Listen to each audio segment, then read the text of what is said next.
Hoy. Oh guys, nanganak na po yung pusa namin. Ay, yon. Oy, galing. Kataba.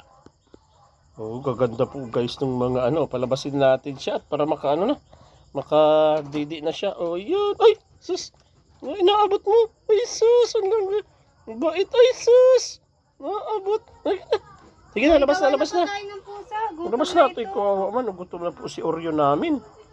Yan, si Oreo namin. Oreo po yan kasi may mga bilog-bilog siya dito. Dati bilog yan, lumaki hindi na. Itim po lahat. Yung po yan, itim lahat. Uy. Kamukha na naman siya. Ganda ng bulay. Nagmulay po kami. Yan. Yay! Nanganak na yung pusa namin na naman. Ay, may itim at puti na naman.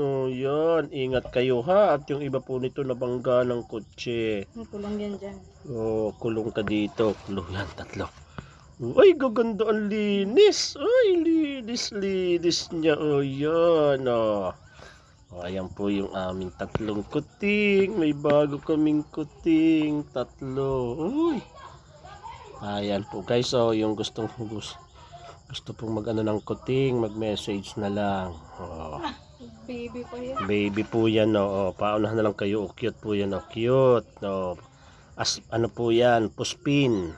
Naiyak. Uy, naiyak na siya. Ay, cute. Uy. Ito pa po yung isa. Ay, tulog ka. Hindi ko malaman kung tulog gising. Uy, ay go. Ano lang po sa palad. Sasapinan ko na po. Ayan po guys. Yan, may 3 kaming bagong kuting.